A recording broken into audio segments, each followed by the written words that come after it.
Pentagon শুক্রবার Washington ডিসির রাস্তায় টহলরত ন্যাশনাল গার্ড সদস্যদের অস্ত্র বহনের নির্দেশ দেওয়ার পর ব্যাপক সমালোচনা শুরু হয়েছে।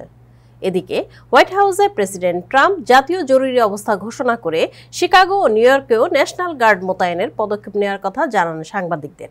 ট্রাম্প প্রশাসনের এমন ঘোষণার পর যুক্তরাষ্ট্র জুড়ে উদ্বেগ দেখা দিয়েছে। বিস্তারিত শাহ সুমনের রিপোর্টে। ওয়াশিংটন ডিসির রাস্তায় টহলরত ন্যাশনাল গার্ড সদস্যদের অস্ত্র বহনের নির্দেশ দিয়েছেন প্রতিরক্ষামন্ত্রী পিট হেগসেথ। শুক্রবার পেন্টাগনের পক্ষ থেকে এ ঘোষণা আসার পর ডিসিতে ন্যাশনাল গার্ড সদস্যদের হাতে এখনও কোনো আগ্নেয়াস্ত্র দেখা না গেলেও সিদ্ধান্তটি নিয়ে নতুন করে উত্তেজনা ছড়িয়েছে। এছাড়াও স্যাংচুয়ারি সিটি, শিকাগো ও নিউ ইয়র্কের নিয়ন্ত্রণ নিতে জরুরি অবস্থা ঘোষণা করে ন্যাশনাল গার্ড মোতায়েনের ইঙ্গিত দেন প্রেসিডেন্ট ট্রাম্প। শুক্রবার হোয়াইট হাউসে সাংবাদিকদের সঙ্গে আলাপকালে প্রেসিডেন্ট ট্রাম্প বলেন, আইনশৃঙ্খলা রক্ষায় প্রয়োজনে তিনি জাতীয় জরুরি অবস্থা ঘোষণা করবেন। ওয়াশিংটনের পর শিকাগো এবং সম্ভব হলে নিউ ইয়র্কেও একই পদক্ষেপ নেওয়া হতে পারে। The National Guard has done such an incredible job. After we do this, we'll go to another location and we'll make it safe also. We're going to make our country very safe. We're going to make our cities. Chicago's a mess. You have an incompetent mayor.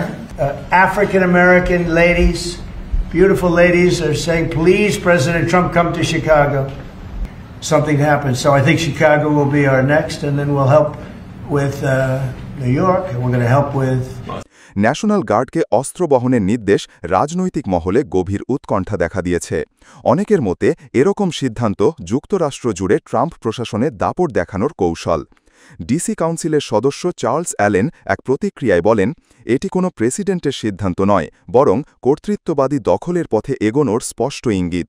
সাবেক সেনা কর্মকর্তা Alex Wagner সতর্ক করে বলেন, guard সদস্যদের এমনভাবে ব্যবহার মারাত্মক ঝুঁকি বয়ে আনতে পারে। কোনো সংঘর্ষ ঘটলে হোয়াইট হাউস সেটিকে রাজনৈতিকভাবে কাজে লাগাতে পারে।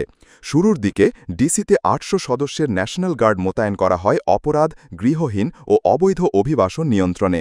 পরে ৬টি রিপাবলিকান নিয়ন্ত্রিত স্টেট থেকে সেনা পাঠানো হয় ডিসিতে।